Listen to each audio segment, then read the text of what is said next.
Hello everyone, welcome to my YouTube channel. My name is Swanee, and for today's video, we got a brand new patch update for Helldivers 2. It's been a long time since we've gotten any new content for the game.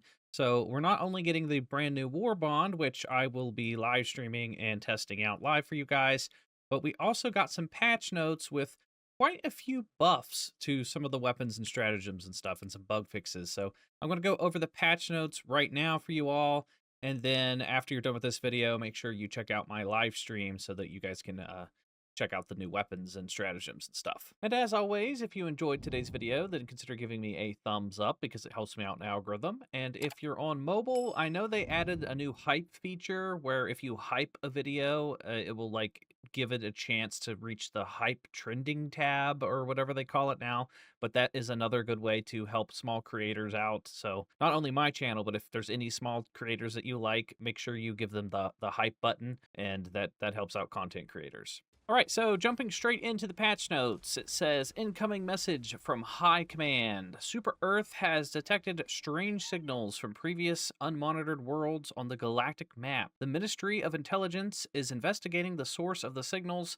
Helldivers, be vigilant and hold the high ground. Right away, that's interesting.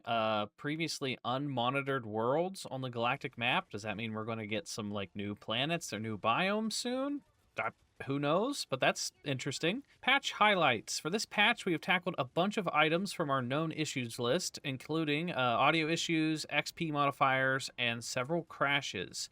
We have made more optimizations and improvements, balancing changes that raise weapon damage, and fixes to weapon field of view. So, sounds pretty good. Then first up, we have the balancing changes. So this is going to be interesting. They decrease the ergonomics penalty on magnifying scopes weapon attachments. So the intent is to make magnifying scopes more a matter of preference by decreasing the penalty they impose on a weapon's ergonomics. Low ergonomics makes the weapon's muzzle flow with the crosshair slower. Then it says, some of the pistol ammo balance update. The intent with this change is to make some of the pistol rounds weapons more effective after the last pistol ammo rebalance that did make them more of a close range weapon. The pistol rounds rebalance general intent is to make them more effective at close range while not more effective at long range than, for example, assault or marksman rifles. So they want the secondary pistols to be strong up close and not take the place of an assault rifle. Then it says 2x tube red dot. They decrease the ergonomic modifier from -3 to -1. For the 4x combat scope, they decrease the ergonomic modifier from -6 to -2. And then the 10x sniper scope, they decreased ergonomic modifier from -9 to -4. And then it says the APW1 anti-material rifle is also affected by this change, so it will get an increased ergonomics from 26 to 31. Basically, what this means is they're making these weapons snappier if you have these scopes equipped. So if you have the 2x, the 4x, or the 10x scope, it's going to feel a lot smoother and your weapon's going to, snap to wherever you're aiming a little bit quicker. So this is a good change. Then we have primary weapon changes. So this is going to be interesting because the SMG-37 Defender got increased damage from 100 to 110, and then they increased the durable damage from 20 to 22. The SMG-32 Reprimand got increased damage from 135 to 140. The M7S SMG got increased damage from 80 to 90 and increased durable damage from 16 to 18. Then the VG70 Variable got increased durable damage from 20 to 23. And then the M90A Shotgun got increased durable damage from 15 to 20. All of those primary weapons just got damage buffs. And this is probably because a lot of people were complaining that the SMGs got a nerf to range, and they were basically saying, oh, the SMGs are useless. I personally thought the change was fine. As long as you use these weapons up close and personal, they do a decent amount of damage. But now they're going to do even more damage. So I know a lot of people hated the change to the Reprimand, but now the Reprimand's going to do 140 damage. That means the Reprimand is going to hit pretty hard up close and personal. So this is definitely a good buff for all those weapons. So if you're a fan of any of those guns, congratulations, they just got way better. Then we have sidearm weapon changes. The P2 Peacemaker got increased damage from 95 to 100, and they increased the durable damage from 30 to 32. The P113 Verdict got increased damage from 135 to 140. And then the SOCOM pistol got increased damage from 110 to 125 and increased durable damage from 25 to 28. So that means that the SOCOM pistol should be able to one-shot Devastators in the face now instead of two-shotting them. So that's a big deal because that's supposed to be the silenced, like suppressed weapon, and you could never really take out enemies in a stealthy way if it took multiple shots to the face to kill them. So now, if you can pop a Devastator in the face with just one shot, if this works as intended, then you could, in theory, stealthily take out a Devastator without alerting the entire base of automatons. So that could be a pretty good change. Then we have some enemy nerfs, which is interesting because they're not only giving us a buff to some of our weapons, but they're nerfing the enemies. So you, as the player, is going to feel a lot stronger after this update. But the War Strider, they decreased the force strength on grenade explosions from 50 to 30. So when they do their little grenade volley and they blow up everywhere, it's not going to feel as annoying. The Bile Spewer, they decreased the force strength on artillery explosions from 50 to 30, and they decreased the force impulse on artillery explosions from 60 to 40.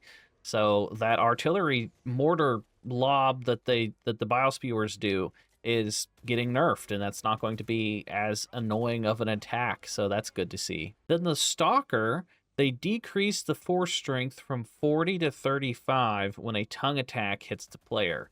And then it says force strength is the value that decides if a player or enemy should stagger or ragdoll. So it looks like they're making this change just to help with that ragdoll feeling.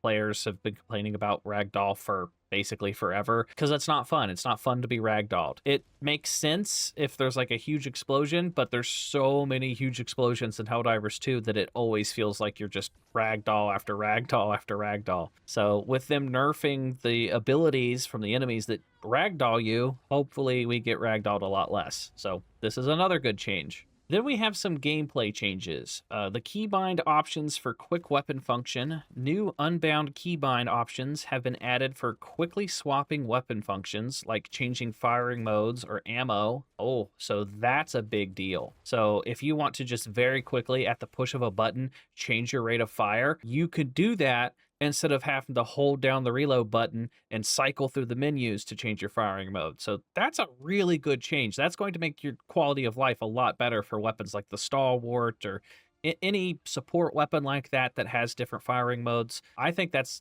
a huge W. I've been asking for something like this since like day one. It says the intent is to give players better ease of use, especially for weapons with multiple ammo types like the Halt autocannon or the new 1.2 AR. So there you go. Then it says they updated the first-person view. We updated how first-person view works with the intention of improving aiming experience across the field of view settings. The intent is that the size and distance of the scope will be more consistent with different field of view settings. Also updated how ergonomics work in first-person view with the intent to make it more responsive. Fixed instances of flickering textures in various city locations. And then push to talk, push to muted, and toggle microphone are now working as intended upon binding to a different key for Xbox only. So this is another good change. If you like to switch in and out of first-person view like I do, like depending on the weapon, like if I'm using a marksman weapon or a marksman rifle or the anti-material rifle, for example, the weapons don't feel very snappy when you're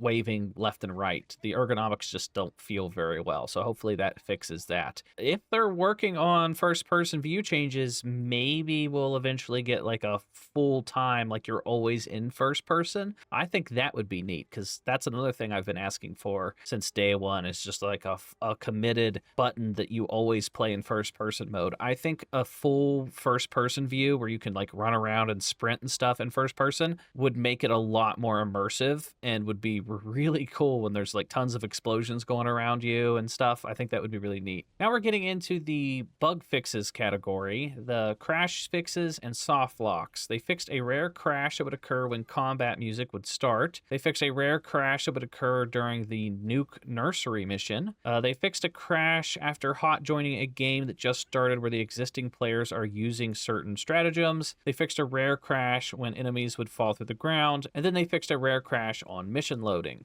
Then we have weapon and stratagem fixes. They fixed an issue where the BR-14 adjudicator, when aiming with the 10x scope on 200-meter settings, which would cause the model to disappear. They fixed a visual issue on the VG-70 variable during the reload animation when aiming down sights, and then they fixed a torso clipping issue on the CO-7 demolition specialist armor. Fixed pump shotgun sometimes not showing a new shell being inserted on reload. The Plas 45 Epoch now correctly zooms in aim down sights mode, just like any other support weapon. They fixed display related to no ammo being shown for infinite ammo weapons. And then they fixed the voiceover line for no ammo being played after pressing reload while using infinite ammo weapons. They fixed a small bug where supply packs were giving ammo without consuming a charge when dropped. They fixed a bug that locked stratagems after drowning while holding that stratagem ball. They fixed the red glow that would happen if a player would empty 1 or 2 magazines with the MG-206 heavy machine gun, M105 stalwart, or the MG-43 machine gun. Then we have some fixes for the enemies. Factory Striders will no longer be launched into the sky erratically when dying. So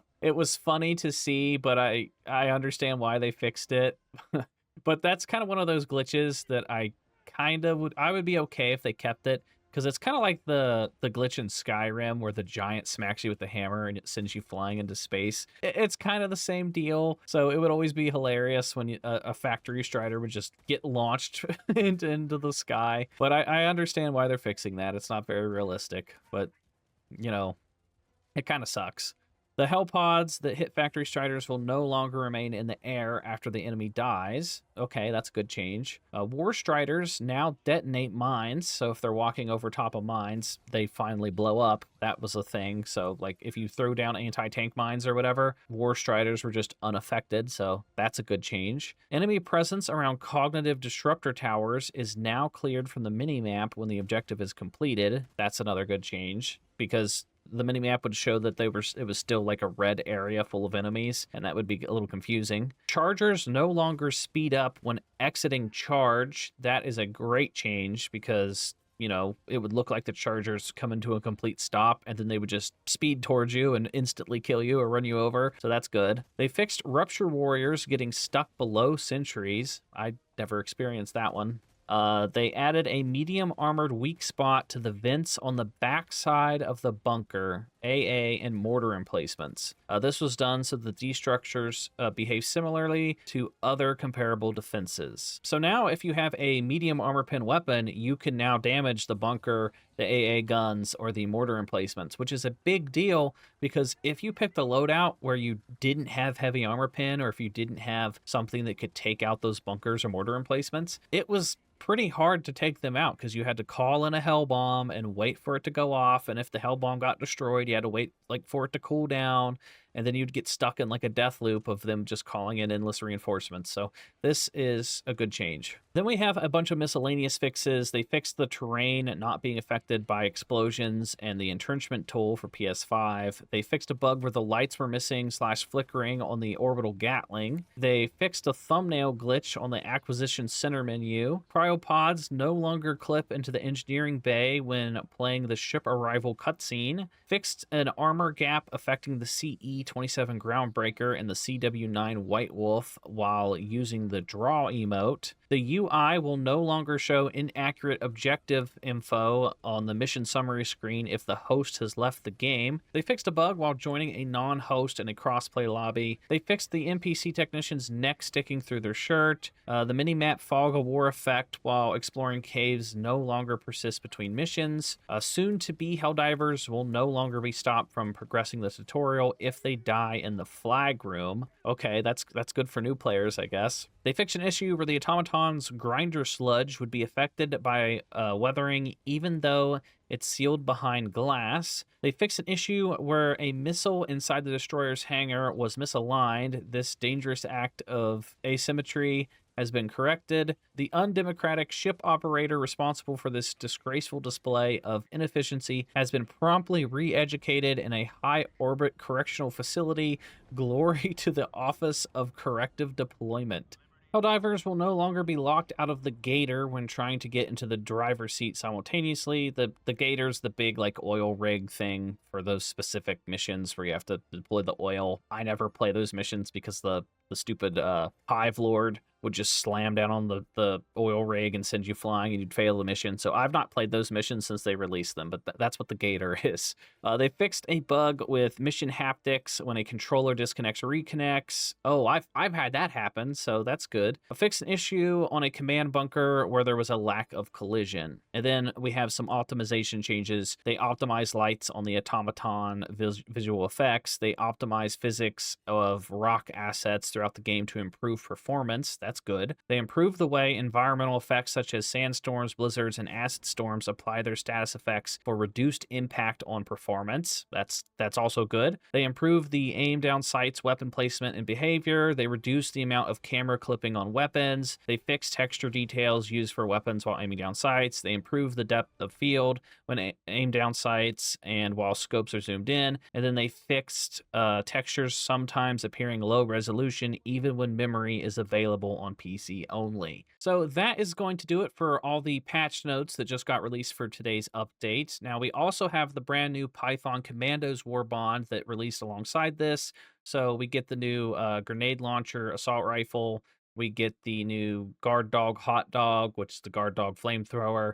We have the new minigun, and we have the like chainsaw sword thing. So I'm going to be testing all of those out, and I will have a testing video. Well, I'm probably going to have a first impressions video first, and then I'll do a testing video.